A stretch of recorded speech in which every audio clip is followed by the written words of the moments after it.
All of the companies that you just saw are a few of the companies that make up the majority of the most popular video games released these days. What almost all of them have in common is that it appears they care more about getting people's money over giving them an enjoyable, immersive experience. Personally, I grew up playing a ton of games mostly made by these companies and felt completely entertained all the time.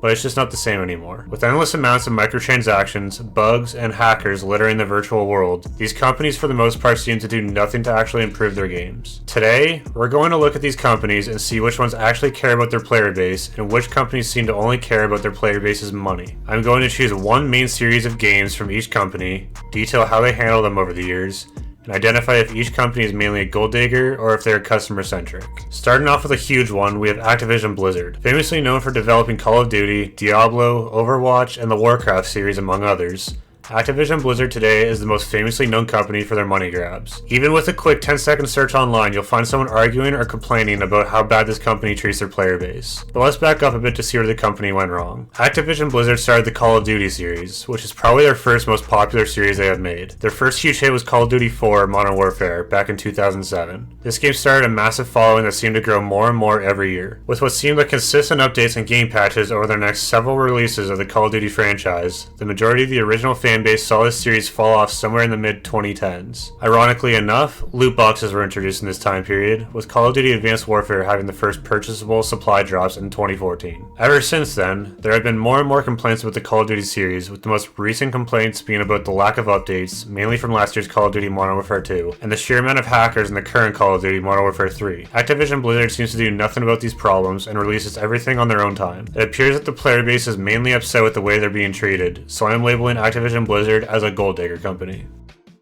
Next up, we're going to be talking about Electronic Arts. This company is an easy one to pick on since their main games are the same sports games that are being pumped out every single year. But let's make this a little more interesting. We're going to be talking about Battlefield instead. Battlefield was first released in 2002, with the first installment being Battlefield 1942. This continued to be a very successful franchise up until somewhat recent years. Battlefield 5, which came out in 2018, was largely seen as the downfall for the franchise, which again was ironically the start of a terrible monetary trend in the Battlefield series. Following Battlefield 5 is the now current Battlefield 2042, which was released in an absolutely terrible state, with tons of connection issues, very imbalanced gameplay, and a lack of content updates for a long period of time. The Battlefield fanbase quickly lost faith in the newest installment of the series. Although many say the game is a lot better now, it is too little too late for a large segment of players who had a lot of interest in the game upon release. This is a glaring example of companies looking like they want to cut corners to release a game on time for money, rather than perfect everything so everything is perfectly playable upon release. Although many are happy with where Battlefield 2042 is currently at, the game should not have been released in its very unfinished state and charging full price, and in my experience with the sports games every year, this leads me to label Electronic Arts as a gold digger company. The next company we'll debate on is Take-Two Interactive. Two notable labels under this parent company that will draw some familiarity are Rockstar Games and 2K. With that being said, the most popular game that we're going to talk about here is the Grand Theft Auto series. Starting out the series in 1997, Grand Theft Auto hasn't had a miss in practically every game it's released. Every game seemed to be a complete game upon release, with the more troubling issues appearing in online play in recent years. With the most recent release in the series technically being GTA 5 in 2013, the game still gets weekly updates over 10 years later, although they are very minor updates nowadays. Although hackers run rampant in the online PC version of the game, the consoles appear to be a more safe space for online play. We will have to wait another year for the next Grand Theft Auto to come out to see how they handle hackers in a game that's not over a decade old. But for now, based on their track record of actually releasing complete games, being as popular as they are, and updating their games consistently, I'm going to label this company as customer-centric. Next up, we're going to look at Nintendo. Naturally, a Mario series would be the go-to here, as Mario games are the most popular for Nintendo, but there are far too many games to make sense of any sort of continuous series that can have a comparable argument. Therefore, we are going to look at the next most popular Nintendo series, which is Pokemon. The introduction of Pokemon in 1996 got tons of people hooked on the franchise and saw Nintendo produce a new Pokemon game about every 1 or 2 years to this day. Much like most other Nintendo games, there are no microtransactions present in these games, with the only purchases along the way being DLCs that include loads of extra content. Nintendo experimented with the Pokemon games a bit, releasing games like Legends Arceus to see if their fans would enjoy the change, but for the most part, they stuck to the typical gym progression system all the way through. By staying true to their games and releasing games with less bugs than we see from a lot of other companies here, oddly enough, I'm going to say that Nintendo is a customer-centric company, which I did not see happening before researching for this video.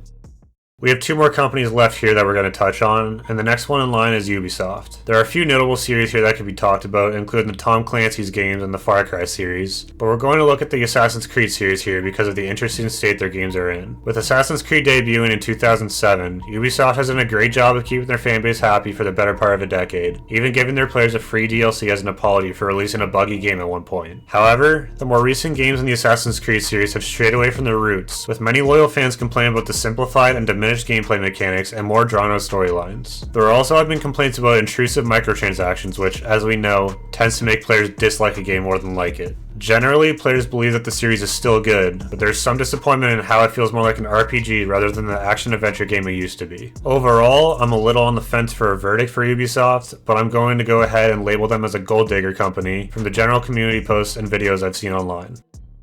Lastly, we're going to look at Epic Games, and I think the obvious game we need to look at here is Fortnite. While it isn't exactly a series of games, the ongoing storyline has made Fortnite feel like a series of games, so I think it gets a pass on that stipulation. Maintaining its popularity since its release in 2017, Fortnite has thrived on the introduction of Battle Royales and has kept its fanbase relatively happy with continuous updates and an ever-growing storyline. Epic Games has done an amazing job with a variety of different collaborations, introducing evolving mechanics into their game, and even hosting massive events that sometimes alter locations on their Battle Royale island, or even creating a new island altogether. Although there are complaints about some updates, as there are with almost every other game that brings in new things, Epic Games generally does a good job to keep the masses happy with their game. Player feedback appears to be listened to often, with Epic Games at one point even bringing back the 2017 version of their game to feed the nostalgia of the OG Fortnite players. Even their Battle Pass system allows you to continuously get each new season's Battle Pass for free, as long as you level up enough to claim all of the in-game currency that's included in them. All of that, and I didn't even mention that Fortnite is free to play. I know this may give Epic Games an advantage in this video as I'm using a current game as an example, but even looking at one of their oldest popular series in Gears of War shows that they generally do a good job with their games. The general community appears to think that every game in the series has been good, with many still looking forward to the next Gears of War game almost 2 decades since the original came out. But anyways, out of all the companies I've listed in this video, I believe Epic Games appears to be the most customer-centric of them all. Funny enough, this is the only company on the list that was not in the top 25 public games companies by revenues for 2023. Now obviously there's a lot more to be said of each company that I listed here that could change these verdicts, but this video could be over an hour long if I wanted to include every detail about them. So we're just going to leave it at that for now. Let me know your thoughts in the comments and whether you agree on my takes on these companies or not. Please help me out by liking and subscribing, and until next time, I'm out.